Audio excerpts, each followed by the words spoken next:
আমি একমাত্র দেখি সেটা হলো তার আমল। জোরে বলুন সুবহানাল্লাহ। জানেন না ফাতেমাকে যখন কবরে রাখা হয় সবাই আমরা জানি কবর থেকে আওয়াজ দিয়েছিল, এটা আমরা জানি দুনিয়ার মানুষ বলছিল জান্নাতুল রানী নবীনন্দিনী নবীজির টুকরা ফাতেমাকে কবরে রেখে যাচ্ছি, কবর তুমি সাবধান হয়ে যাও। মাটির জবান খুলে গিয়েছিল জানি, আমরা সবাই জানি। কবর থেকে তখন আওয়াজ এসে গেল, আমি ফাতেমাকে চিনি না, আমি নবীর বেটি ফাতেমাকে চিনি না, আমি আর স্ত্রীকে চিনি না, আমি একমাত্র যার মধ্যে আমল থাকে আমি তাকে বেশি ভালোবাসি। যদি বলুন সুবহানাল্লাহ। ভালো আমল আমি আপনি করতে পারি, পৃথিবীর জমিন থেকে আমি আপনি সবাই চলে যাব, যদি ভালো আমল করতে পারি ইন্তেকালের পরে আমল একটা ফেরেশতা তৈরি হয়ে যাবে। জোরে বলুন সুবহানাল্লাহ। যখন ফেরেশতা জিজ্ঞাসা করে মান রব্বুকা মান দীনুকা মান নবিয়ুকা, তোমার রব কি, তোমার দ্বীন কি, তোমার নবী কে, তাফসীরে লেখা আছে পরিষ্কার ভাষায় যদি আমি আপনি ভালো আমল করতে পারি, আমল ফেরেশতা তখন বলবে ও কবরবাসী তুমি একটু চুপ থাকো, তুমি চুপ থাকো, তোমার সঙ্গ আমি একটু সঙ্গ দিতে চাই। জোরে বলুন সুবহানাল্লাহ। ফেরেশতা বলে তুমি চুপ থাকো, তোমার জবাব দেওয়া লাগবে না। আপনি কে? তুমি যে নামাজ পড়েছিলে, তুমি যে কোরআন তেলাওয়াত করেছিলে, তুমি যে তাসবিহ তাহলিল করেছিলে, তুমি কি আল্লাহকে রাজি খুশি করেছিলে, তুমি নামাজ ঠিকঠাক মতো পড়েছিলে, তুমি যে ইবাদত করেছিলে সেই ইবাদতের ফেরেশতা আমি তোমার পায়ে দাঁড়িয়েছি। জোরে বলুন সুবহানাল্লাহ।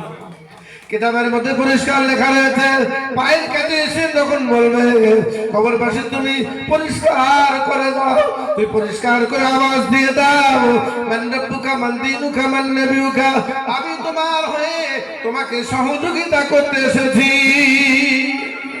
আপনি কে? বলে আমি তোমার আমলের ফেরেশতা। আজকে রে আমার ছেলেরা যে উদ্দেশ্যে আজকে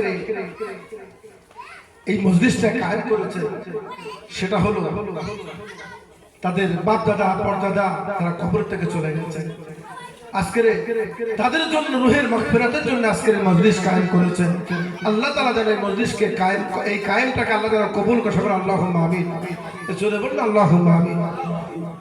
আপনারা চান না যেটা আল্লাহ কবুল করে না?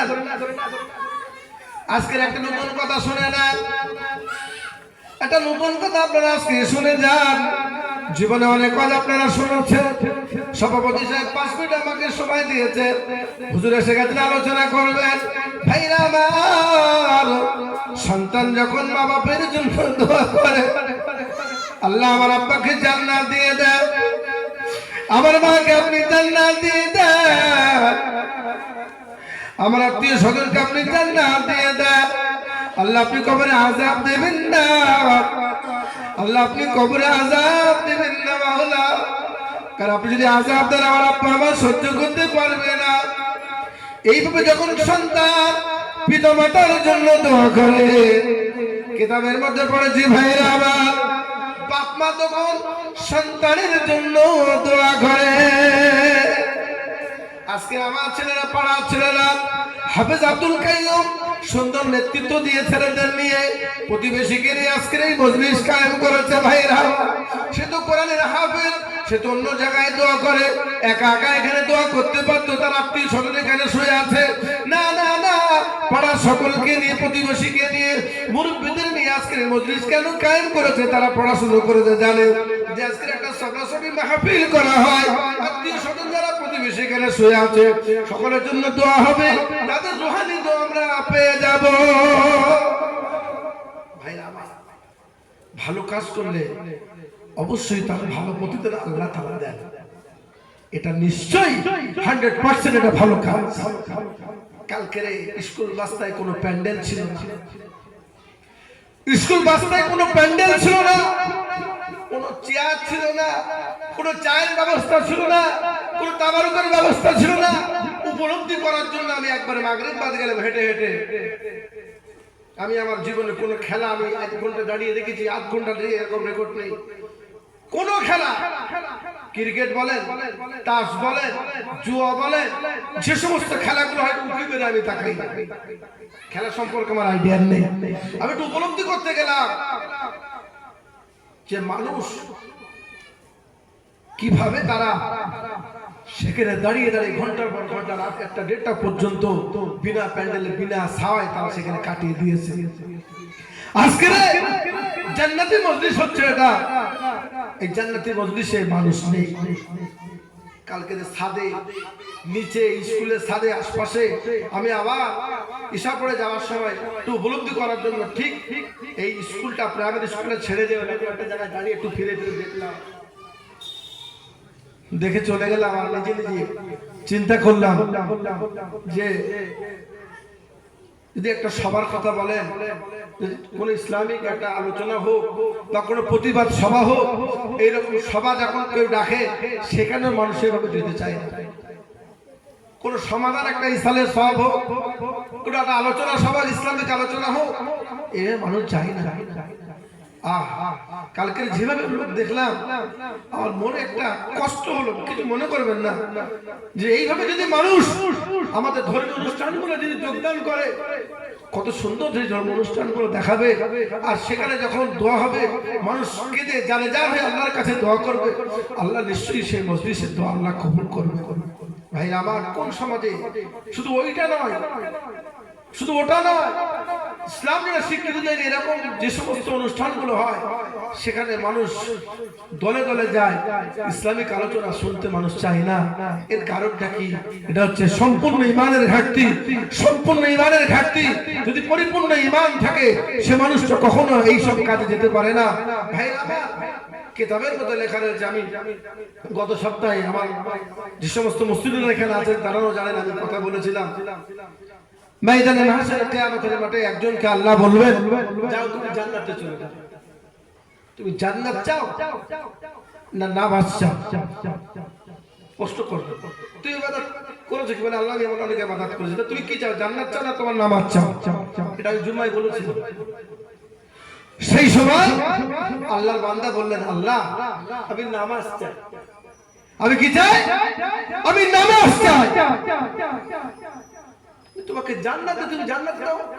আল্লাহ তো জানেন কোন বান্দা কোন ইবাদত করতে, আল্লাহ তো সবই জানেন। আল্লাহ তার ইবাদতে খুশি হয়েছে, আল্লাহ তার আমলে খুশি হয়েছে। আল্লাহ বলে তুমি জান্নাতে যাও। তো অনেক কথার মধ্যে লুকিয়ে রয়েছে। তো আল্লাহ তখন বললেন, তুমি জান্নাত চাও না নামাজ চাও? বলছে আল্লাহ আমি নামাজ চাই। তুমি জান্নাত চাও না? এই কিরকম কোশ্চেন উত্তর? আল্লাহর বান্দা তখন বললেন, আল্লাহ আমি যে ইবাদত করেছি জান্নাত, আমি যে ইবাদত করেছি জান্নাত পাওয়ার আশায়, সেই ইবাদত যদি আপনার দরবারে কবুল না হয় জান্নাতে আমি কিভাবে প্রবেশ করব? সুবহানাল্লাহ। আমি যে হজ করেছি, যাকাত দিয়েছি, ফিতরা করে দিয়েছি, আমি যে সুন্দর সুন্দর আমলগুলো করেছি, এই আমল যদি আপনার দরবারে কবুল না হয় তাই আমি জান্নাত কিভাবে পাবো? তাই আমি আল্লাহ আপনার কাছে আমার ইবাদতের বিনিময়ে, আমি নামাজের বিনিময়ে জান্নাতে যেতে চাই। আমি নামাজের বিনিময়ে যেতে চাই। আল্লাহ বলেন কেন? বলে আল্লাহ যদি আমি নামাজ আপনার দরবারে কবুল হয়ে যায়, আমার ইবাদত যদি আপনার দরবারে কবুল হয়ে যায়, আপনি আমার প্রতি খুশি হয়ে যাবেন। যখন আপনি আমার প্রতি খুশি রাজি খুশি হয়ে যাবেন, তখন জান্নাত এমনি আমার নসিবে জুটে যাবে। জোরে বলুন, জোরে বলেন। আপনি যখন আমার নামাজে ইবাদতে আমলে তাহাজ্জুদে যখন আপনি খুশি হয়ে যাবেন, তখন জান্নাতে এমনি আপনি আমাকে দেবেন। জোরে বলেন সুবহানাল্লাহ। আজকের এই জান্নাতি মজলিসকে আল্লাহ কবুল করেন। জান্নাতি মজলিস আল্লাহ কবুল করেন। যে মজলিসটা আমাদের ছেলেরা করেছেন জান্নাতি মজলিস, দোয়ার মজলিস, আল্লাহ কবুল করে নেন। সমস্ত বাধা বিঘ্নকে আল্লাহ হেফাজত করেন। সন্ধ্যা থেকে বেশি বেশি আমল আল্লাহ আমার জন্য বেশি বেশি করার তৌফিক দান করেন। বলবার থেকে আল্লাহ যেন আপনাদেরও কবুল করে। আল্লাহুম্মা আমিন। দরুদ শরীফ পড়েন দেখি, আমার পাশে হাদিসের একটু আলোচনা করবে।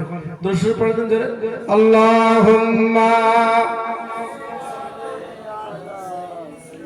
مولانا محمد وعلى آله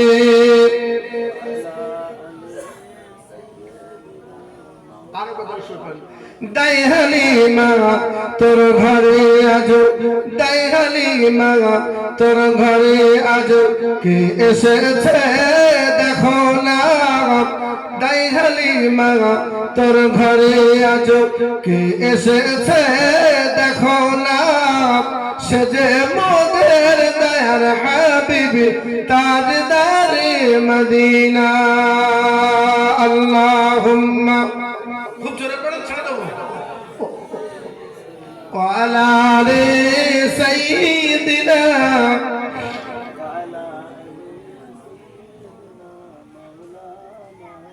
আলোচনা এখানে শেষ করছি সভাপতির উপরে আমি মাইক্রোফোন ছেড়ে দিচ্ছি